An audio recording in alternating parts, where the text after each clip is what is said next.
ओम नमो भगवते वासुदेवाय नमः। जय माता दी। दोस्तों कैसे हैं आप सभी। आज के खास वीडियो में हम जानेंगे पापकुंश एकादशी कब पढ़ने वाली है, इसकी पूजा का शुभ मुहूर्त और पारण का समय। पापकुंश एकादशी की तिथि को लेकर इस बार संशय का विषय बना हुआ है, क्योंकि कुछ लोग इसे अलग अलग तिथियों में मनाने की तैयारी में है। तो यह संशय आपका दूर करने के लिए आज मैं आपको बताने वाला हूं कि पापकुंश एकादशी के दिन आपको एकादशी का व्रत किस दिन रखना है। अगर आप हिंदू पंचांग के अनुसार देखेंगे तो साल में 24 एकादशी आती हैं, जिनका अपना अलग अलग महत्व होता है। ऐसे ही अश्विनी मास के शुक्ल पक्ष में पड़ने वाली एकादशी का विशेष महत्व है। इसे पापकुंश एकादशी के नाम से जाना जाता है। नवरात्रि के बाद पड़ने वाली इस एकादशी का विशेष महत्व है। इस दिन भगवान विष्णु और महालक्ष्मी की विधि विधान से पूजा करने के साथ साथ व्रत रखने का विधान है। इसी दिन पूजा पाठ करने से व्यक्ति को हर सुख और दुख में राहत मिलती है और पापों से मुक्ति मिल जाती है। दोस्तों, सुख समृद्धि की प्राप्ति भी आपको इस एकादशी तिथि का व्रत करने से प्राप्त होती है। इस बार एकादशी को लेकर संशय का विषय बना हुआ है, क्योंकि एकादशी इस बार 2 दिन पढ़ने के कारण ऐसी स्थिति बनी हुई है। अब इसमें देखा यह जाए कि आखिर एकादशी का व्रत रखा जाए तो कब रखा जाए, इसकी सही तिथि क्या होनी चाहिए, सही मुहूर्त क्या होना चाहिए और पूजा कैसे करनी है, पूजा का शुभ मुहूर्त क्या है। तो चलिए आज के खास वीडियो में हम आप बताएंगे कि एकादशी तिथि इस बार कब है। हिंदू पंचांग के अनुसार अगर आप देखें तो एकादशी तिथि यानी कि अश्विनी माह की एकादशी तिथि का प्रारंभ इस बार दोस्तों 13 अक्टूबर दिन रविवार को सुबह 9:08 से प्रारंभ होगा, जो 14 अक्टूबर सोमवार को सुबह होगा 6:41 पर समाप्त होगा। अब बात यहां पर यह आती है दोस्तों तो कि एकादशी का व्रत आप कब रखें, 13 अक्टूबर या 14 अक्टूबर। अगर उदया तिथि के अनुसार देखा जाए तो व्रत 14 अक्टूबर को रखा जाएगा, लेकिन इसमें तिथि की जो अवधि है कम होने के वजह से 13 अक्टूबर को पापकुशम एकादशी का व्रत रखने का योग बताया जा रहा है। इस दिन एकादशी की पूजा आपको सुबह 7:47 से दोपहर 12:07 के बीच करनी है। इस दिन रवि योग सुबह 6:02 से 14 अक्टूबर को सुबह 2:01 तक रहेगा और अभिजीत मुहूर्त 13 अक्टूबर को सुबह 11:04 से दोपहर 12:30 तक रहेगा। अब एकादशी व्रत के पारण की बात करें तो 14 अक्टूबर को पारण, यानी कि अगर आप 14 अक्टूबर को इस व्रत का पारण करते हैं तो इसका समय रहेगा दोपहर 1 बजे से लेकर दोपहर 3 बजे तक। पारण की तिथि के दिन हरिवासर समाप्त होने का समय रहेगा सुबह 11:56 में। 15 अक्टूबर को एकादशी के लिए जो पारण है, यानी जो भक्त 14 अक्टूबर को अपनी एकादशी का व्रत रखेंगे उनके लिए 15 अक्टूबर के दिन पारण करना अनिवार्य है, और व्रत का पारण करने का जो समय रहेगा वह 15 अक्टूबर को सुबह 6 बजे से लेकर सुबह 8 बजे तक का है।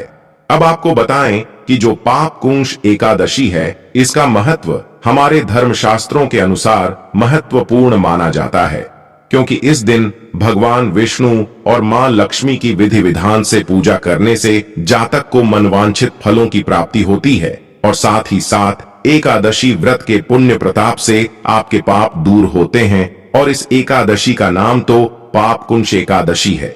नाम मात्र से ही यह पापों को दूर करने वाली एकादशी है।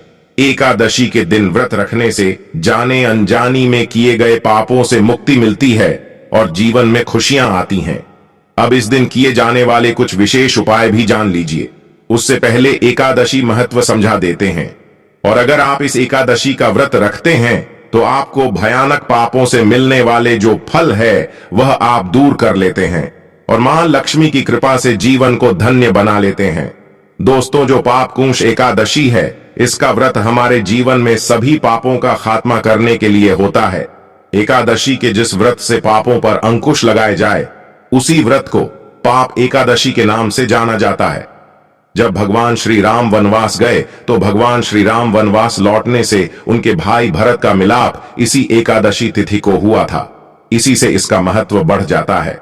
और वही धर्मराज युधिष्ठिर पापों का नाश करने वाली एकादशी पापकुंश एकादशी है। इस एकादशी का मनुष्य विधि विधान से पूजन अर्चन करके अपने पापों से मुक्ति पा ले जाता है और मनवांछित फल देने वाली स्वर्ग को प्राप्त करने वाली यह एकादशी मनुष्य को कई कठोर तपस्या से मिलने वाले फल का फल प्राप्त करा देती है। गरुड़ ध्वज को नमस्कार करने से प्राप्त होता है। जो फल मनुष्य को इस एकादशी का व्रत रखने से प्राप्त होता है, जो मनुष्य अज्ञान व तरह तरह के पाप से ग्रसित है और हरि को नमस्कार करते हैं, वे मनुष्य कभी नरक नहीं जाते हैं और विष्णु के नाम का कीर्तन मात्र करने भर से संसार के तीर्थों के पुण्य का फल प्राप्त करते हैं।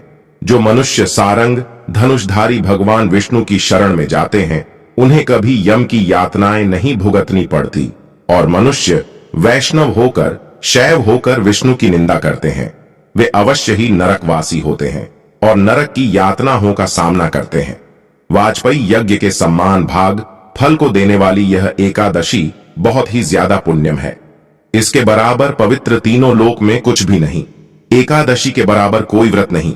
जब मनुष्य पदनाम एकादशी का व्रत नहीं करते, तब उनकी पाप वास करने और अश्विनी मास की पाप उस एकादशी की व्रत कथा के श्रवण करने से पाप दूर होते हैं। इस एकादशी व्रत की कथा के अनुसार प्राचीन समय में विंध्य पर्वत पर क्रोध नामक बहेलिया रहता था। वो इतना क्रूर था कि सारा जीवन हिंसा, लूटपाट, मदपान और गलत संगति पाप कर्मों में बीता करता था। जब उसका अंतिम समय आया तो यम के दूतों ने उस बहेलिया को लेने आए। यम दूतों ने बहेली से कहा कि कल तुम्हारे जीवन का अंतिम दिन होगा, तो तुम्हें कल लेने के लिए आएंगे। यह सुनकर वह बहुत ही ज्यादा भयवादार पाप मिट जाए और मोक्ष की प्राप्ति हो जाए। उसके निवेदन करने मात्र पर महिषी अंगरा ने उसे अश्विनी शुक्ल की पाप कुंश एकादशी का विधि पूर्वक व्रत रखने के लिए कहा। महिषी अंगरा के अनुसार उस बहेली ने इस व्रत को किया और सारे पापों से छुटकारा पा लिया। इस व्रत के प्रभाव से उसके सभी संचित पाप नष्ट हुए और उसको मोक्ष की प्राप्ति हुई। अतः एकादशी स्वर्ग मोक्ष को देने वाली और सुंदर स्त्री अनंत धन को देने वाली और आरोग्यता को देने वाली है। एकादशी के व्रत के बराबर गंगा गया काशी और कुरुक्षेत्र और पुष्कर में बाण नहीं है। हरिवासर और एकादश का व्रत करने और जागरण करने से सहज ही मनुष्य विष्णु पद को प्राप्त होता है। युधिष्ठिर, इस व्रत के करने वाले को 10 पीढ़ी मातृपक्ष, 10 पीढ़ी 10 पितृपक्ष पीढ़ी और स्त्री पक्ष की 10 पीढ़ियां, साथ ही साथ अपने मित्र संबंधी कुटुंब कबीले की 10 पीढ़ियों का उद्धार करने का दिव्य स्नेह प्राप्त होता है और दिव्य देह को धारण करके चतुर्भुज रूप हो पीतांबर पहने और हाथ में माला लेकर गरुड़ पर चढ़कर विष्णु लोक को जाते हैं। और बाल्यावस्था, युवावस्था और वृद्धावस्था में इस व्रत को करने से पापी मनुष्य भी दुर्गति को प्राप्त न होकर सद्गति को प्राप्त करता है।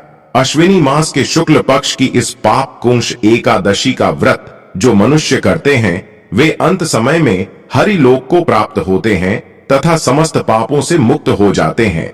सोना, तिल, भूमि, गौ, अन्न, जल, क्षत्रिय तथा झूठी दान करने वाले व्यक्ति को कभी यम के दूत परेशान नहीं करते और यहां तक यमराज भी उस मनुष्य की ओर नहीं देखता। उसके सारे पुण्य कर्म किए बिना जीवन व्यतीत होते रहते हैं।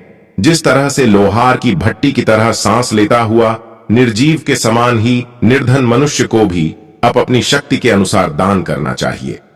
दान देने वाला हमेशा अपने पुण्य को बढ़ाता है और सरोवर, बाग, मकान इत्यादि बनवाकर जो दान करते हैं, ऐसे मनुष्यों को कभी यम का द्वार देखना ही नहीं पड़ता और संसार में दीर्घ आयु होकर धन आदि से कुलीन और रोग रहित रहते हैं। इस व्रत को करने का जो दिव्य फल प्राप्त होता है, जो भी भक्त पाप कुंश एकादशी का व्रत रखते हैं, परिवार में कोई भी रह रहा है तो उस एक व्यक्ति के रहने मात्र से उसके परिवार को उस एकादशी का फल प्राप्त होता है। दशमी तिथि से ही इसमें चावल और तामसिक भोजन से दूरी बनाए रखने की बात कही जाती है। दशमी पर 7 तरह के अनाज, इसमें गेहूं, उड़द, मूंग, चना, जौ, चावल और मसूर की दाल नहीं खानी चाहिए, क्योंकि इन 7 अनाजों की पूजा एकादशी के दिन की जाती है। पाप गुण से एकादशी का ईश्वर का भजन और स्मरण करने का विधान है। व्रत करने वाले को क्रोध, अहंकार, झूठ, फरेब आदि चीजों से दूर दूर रहना चाहिए और पाप कुंश एकादशी के पुण्य प्रताप को जरूर से ग्रहण करना चाहिए। अगर आप पापकुं से एकादशी का व्रत रखते हैं और इसके शुभ मुहूर्त में पारण करते हैं तो वह पारण करने का जो फल प्राप्त होता है वो आप सभी को बहुत ही पुण्य देता है। दोस्तों, अगर आपने अपने मनपसंद चैनल दिव्य ज्योति को सब्सक्राइब नहीं किया तो जरूर से करिएगा और बेल आइकन जरूर से दबा दीजिएगा और पास वाला जो बटन है उसे दबाना बिल्कुल ना भूलिए, क्योंकि साल 2024 में अश्विनी शुक्ल पक्ष की एकादशी तिथि प्रारंभ होगी 13 अक्टूबर दिन रविवार को। और यह तिथि मैंने आप सभी को बता दी कि सुबह 14 अक्टूबर दिन सोमवार को समाप्त होगी, तो आप सभी को एकादशी का व्रत 13 अक्टूबर को रखना है। आप चाहे तो 14 अक्टूबर उदया तिथि के अनुसार व्रत रख सकते हैं। वैसे तो उदया तिथि का जो स्थान है वह सबसे ज्यादा उत्तम है, तो ऐसे में 14 अक्टूबर को आप जो है व्रत रख सकते हैं। तो यह तो थी एकादशी व्रत से जुड़ी हुई कुछ महत्वपूर्ण जानकारी, और इस वीडियो में हमने आपको एकादशी से जुड़ी महत्वपूर्ण जानकारी दी है और आप सभी को अच्छे से समझ भी आया होगा कि आपको एकादशी का व्रत कब और कैसे करना है। अगर आपको वीडियो उपयोगी लगे और थोड़ी भी यह जानकारी सराहनीय लगे तो आप हमारा छोटा सा सपोर्ट करिएगा। इस वीडियो को लाइक करने के साथ साथ चैनल को सब्सक्राइब जरूर कर लीजिएगा, ताकि आपको ऐसी ही एकादशी व्रत और महत्वपूर्ण जानकारियां समय से पहले प्राप्त होती रहे। आप सभी से मिलेंगे एक और नई वीडियो में, तब तक के लिए बने रहिए। जय माता दी बोल, भगवान विष्णु की जय।